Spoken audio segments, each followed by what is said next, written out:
திமுக அரசாங்கத்தில் நடைபெற்ற ஊழலுக்கும் கூட்டணி கட்சிக்கு சம்பந்தம் இல்லைன்னு பேட்டி கொடுக்கிறாங்க. இன்றைக்கு பூனைக்குட்டி வெளியே வந்தது. திமுக முகம் மக்களுக்கு அடையாளம் காட்டப்பட்டு விட்டது.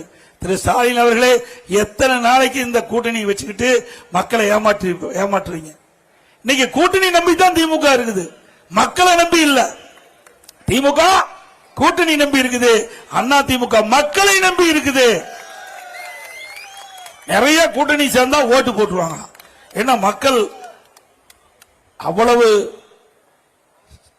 சிந்திக்க தெரியாதவர்களா? தமிழ்நாட்டு மக்கள் அறிவுபூர்வமான மக்கள், சிந்தித்து செயலாற்றக்கூடிய மக்கள்.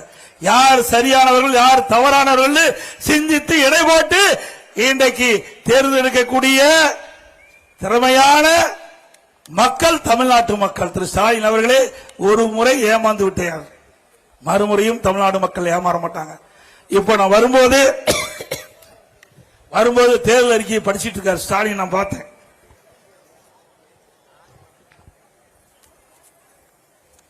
அந்த தேர்தல் அறிக்கையில ஏற்கனவே 2021 525 அறிவிப்புகள் வெளியிட்டிருக்காங்க.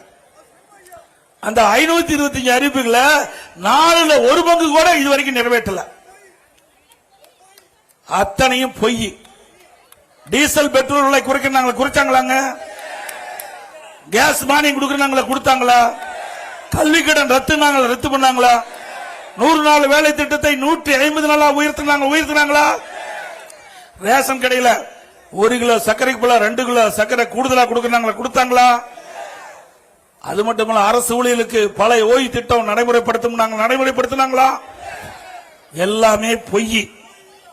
அண்ணா திமுக அண்மையில நாங்க ஆட்சிக்கு வந்தா என்னென்ன திட்டத்தை நிறைவேற்றணும் அறிவிப்பு கொடுத்தோம். அதே அறிவிப்பு தான் திரு ஸ்டாலின் அப்படியே காப்பிடிச்சு இன்றைய தினம் வெளிப்படுத்திருக்காங்க. இன்றைக்கு திராவிட முன்னேற்ற கழகம் ஆட்சிக்கு வந்தவுடன் இந்த 525 அறிவிப்புகள் நிறைவேற்றப்படும் என்று 2021 சட்டமன்ற பொதுத்தேர்தலில் அறிவிச்சாங்க. அந்த அறிவிப்படி 4 பங்கு தான் நிறைவேற்றிருக்கீங்க. எஞ்சிய பகுதியே நிறைவேற்ற முடியல.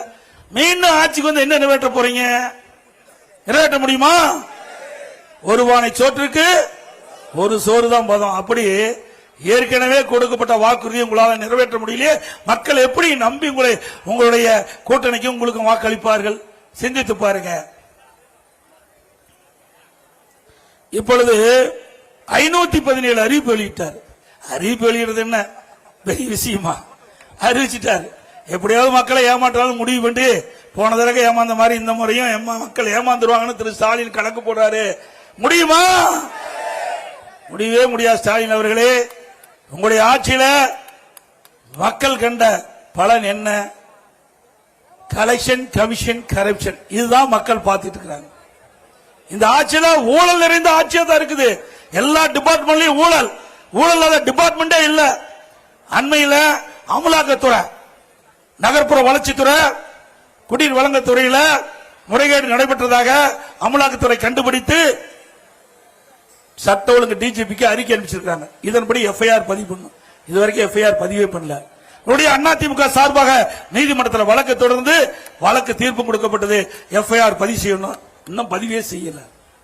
எல்லாத்தோட மோசம்னா சென்னை நகரத்தில் டாய்லெட் கழிப்பறை பராமரிக்கிறதுக்கு டெண்டர் விடுறாங்க. அதுல ஊழல். மிக இப்படி மோசமான ஒரு ஆட்சி இந்தியாவில் எங்கேயும் பார்க்க முடியாது. டாய்லெட்ல கூட ஊழலுங்களா பராமரிப்புல? அது மட்டும் இல்ல, மதுரை மாநகராட்சியில வருவாயில 200 கோடி ஊழல். யாரு கண்டுபிடிச்சது? திமுக அரசாங்கம் தான் கண்டுபிடிச்சது.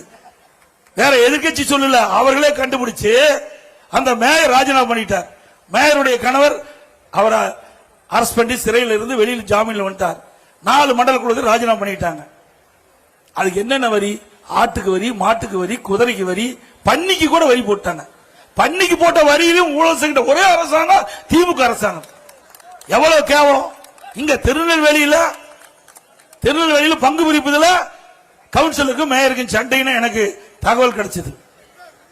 மேயர் கூட்டத்துக்கு வந்தா கவுன்சில் வரதில்ல, கவுன்சிலருக்கு வந்தா மேயர் வரதில்ல. எப்படி மக்களுக்கு அடிப்படை தேவைகளை நிறைவேற்ற முடியும்? எவ்வளவு மோசமா இங்கதான் அப்படின்னா திண்டுக்கல்ல அங்க மாநகராட்சியில் 4.5 கோடி ஊழல், அங்க கோயம்புத்தூர்ல பிரச்சனை, காஞ்சிபுரத்துல பிரச்சனை. இப்படி மாநகராட்சி எல்லாம் எல்லாமே வரி வருவாயில மிகப்பெரிய முறைகேடு நடந்திருக்குது.